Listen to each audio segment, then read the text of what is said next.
చిత్తూరు జిల్లా కాణిపాకం నుండి 10 కిలోమీటర్ల దూరంలో అరగొండ గ్రామంలో ఎత్తైన కొండపై శ్రీ అర్ధగిరి వీరాంజనేయ స్వామి క్షేత్రం ఉంది. అక్కడ సహజ సిద్ధంగా ఏర్పడిన సంజీవరాయ పుష్కరిణి విశేష ప్రాచుర్యాన్ని పొందింది. ఈ క్షేత్రం పుష్కరిణిలు ఎంతో పురాతనమైనవిగా, గుడి మాత్రం చోళరాజుల కాలంలో నిర్మించబడిందనే ఆధారాలున్నాయి. ఈ క్షేత్రంలో ఎందరో యోగులు, మహర్షులు తపస్సు చేసిన గుహలున్నాయి. వనమూలికల ప్రభావంచే సహజంగా ఏర్పడిన సంజీవరాయ పుష్కరిణి తీర్థాన్ని సేవిస్తే వ్యాధులు నయమవడమే కాక మనోవాంఛలు కూడా నెరవేరుతాయని భక్తుల ప్రగాఢ విశ్వాసం. ప్రతి నెల పౌర్ణమి రోజున విశేష పూజలు, భజనలు, హరికథలలో ఈ క్షేత్రం భక్తి పారవశ్యంతో హోరెత్తుతూ భక్తులను విశేషంగా అలరిస్తోంది. ఈ అర్ధగిరి క్షేత్ర ఆవిర్భావం వెనుక రామాయణ గాథ చరిత్రగా చెప్పబడుతుంది. త్రేతాయుగ కాలంలో రామరావణుల మధ్య యుద్ధం జరుగుతుండగా రావణుడి కుమారుడైన ఇంద్రజిత్తు చేతిలో లక్ష్మణుడు మూర్ఛపోయినప్పుడు లక్ష్మణుడిని మూర్ఛ నుండి మేలుకొలపడానికి,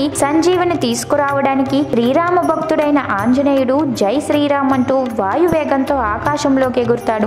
కొద్దిసేపటికే ఆ పర్వతంపై దిగి సంజీవని మొక్క ఎక్కడుందో తెలుసుకోలేక పర్వతాన్నే ఏకంగా పెకిలించి తీసుకుని వస్తుండగా కొండలో అర్ధకొండ విరిగి పెలపెల రావడంతో నేల మీద పడింది. ఆ కొండ పడిన ప్రాంతమే అర్ధగిరి. తరువాత ఆ ప్రాంతంలో ఒక గ్రామం ఏర్పడింది. ఆ గ్రామమే అరకొండగా పిలువబడుతూ కాలక్రమేణా అరగొండగా రూపాంతరం చెందిందని స్థల పురాణం. శ్రీ ఆంజనేయ స్వామి వారి చేతిలోని కొండపడిన అర్ధగిరిపై వనమూలికలతో సహజ సిద్ధంగా ఏర్పడిన సంజీవరాయ పుష్కరిణి ఉంది. ఇది ఆరోగ్య వరప్రసాదిని, సర్వరోగ నివారిణి. ఈ పుష్కరిణి తీర్థం ఎప్పుడూ చెడిపోక, ఏనాటికి ఇంకిపోక తన మహిమలతో భక్తుల కోరికలు తీరుస్తూనే ఉంది. మీకు ఈ వీడియో నచ్చితే లైక్ చేయండి, షేర్ చేయండి.